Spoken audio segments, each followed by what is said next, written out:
Happy Migraine Awareness Month, everyone. Getting to talk to so many interesting people as part of thriving with migraine. This Migraine Awareness Month, today we're talking to one of our volunteers, Gabriella Kelly Davies, who has a really interesting job. She writes stories about people, specifically biographies.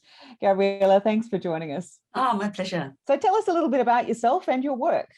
Yes. So, well, when I was little, my dad took me to the library every week, and I borrowed these massive tomes, of biographies. They were biographies of musicians and artists, and writers and political leaders, and I told him when I was little I wanted to be a biographer, and he said, "Oh no, darling, you've got to get a real job." So I got a real job as a physiotherapist, but I eventually, writing biography was always my hobby. And so I did it as a hobby all my working life. And I had a career in media and communications and politics. And when I retired, I set up a little business called Share Your Life Story. And so I write memoirs and life stories for my clients. And I've just finished writing a big biography of Professor Michael Cousins, the trailblazing pain medicine pioneer who set up the pain centre at Royal North Shore Hospital. And that's being launched in National Pain Week. We're looking forward to it. I'm sure it'll be a great story because he has done some pretty amazing stuff. Who's the most interesting person that you've got to interview as part of your biography work? Oh, goodness. It's quite... Or is that tough? Is that like choosing your favourite child? Everybody has a story to tell. And... but I have to say that the lady I just finished writing her book today, actually, her husband was a wine connoisseur. And he was a real raconteur and bon vivant and hedonist. And in their 50s, a friend took them fly fishing and whitewater rafting and skiing. And this is when their grandparents, they'd never done it before. And suddenly they're doing all of these fly fishing in the wilds of Colorado and Idaho and all these places. So that was fascinating. And her life started off in the Blitz in London. And it was really interesting. I'd never written about the Blitz and how it affected people in the evacuation of the children, and then seeing her come to Australia and set up life in Australia. It was just fascinating to see that journey. Wonderful. It must be such rewarding work for you. Yeah, it is. I love it. I feel privileged that people share their stories with me. As do we when they share their migraine stories with us. So let's talk a little bit about your migraine.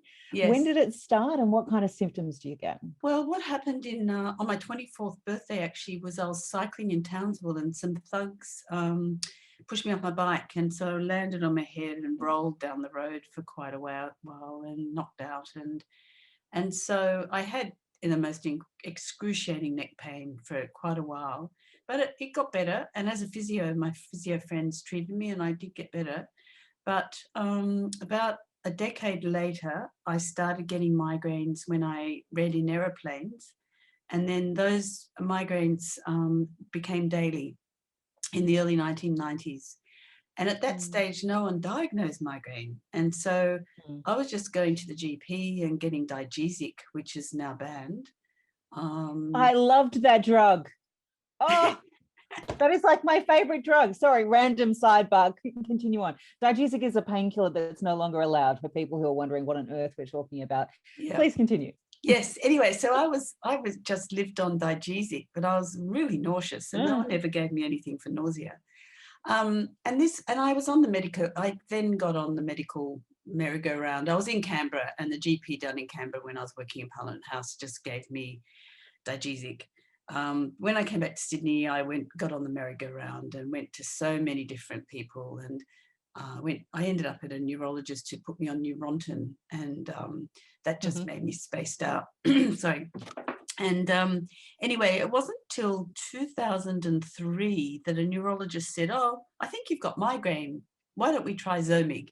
So we tried Zomig and it worked, but it was temporary. So I could have a migraine in the morning, take a Zomig, goes away, but it's back in the afternoon. And so the daily pattern of migraine continued. And I mean, it really does continue today. And I've just had one for the last 2 weeks that I just can't budge. Anyway, so I ended up at Royal North Shore Hospital at the pain clinic with Michael Cousins. And we I did a pain management program there, a 3-week pain management program that very much focuses on cognitive behavior therapy and changing the way you react to pain.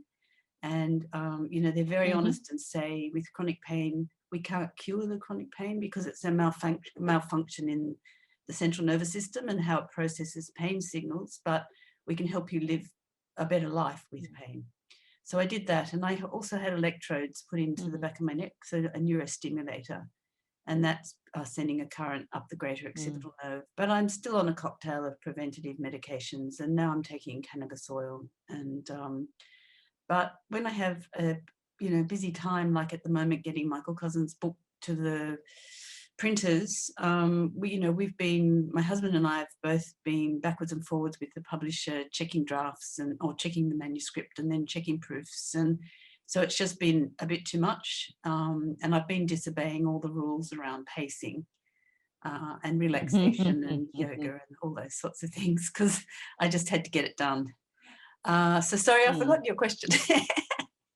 No, you're answering it perfectly well. When it is talk to me about pacing in the pain clinic process. That's usually one of the things that they emphasize, and most of us have a bit of a love-hate relationship with pacing. So how did you find pacing for you? So for people who are unaware, pacing is basically do a bit and then rest a bit. It's the idea that you stop and rest before you need to rest so you can actually do more. And for most of us, we're not wired that way. Yeah. The migraine brain doesn't like to stop and rest. I think migraine sufferers are high. How did you find it? Okay, so look, in theory, I think it's brilliant. And when I do it religiously, I'm much, much better. But doing it religiously means probably in the mornings, which is my best writing time. I get in the zone very easily when I'm writing, and I completely lose track of time. Even if I go for 2 hours of writing, I end up with a migraine. So really, I should get up in the morning, do 1 hour, strictly 1 hour, do my exercises, and then go back and do writing for an hour, and then do my exercises.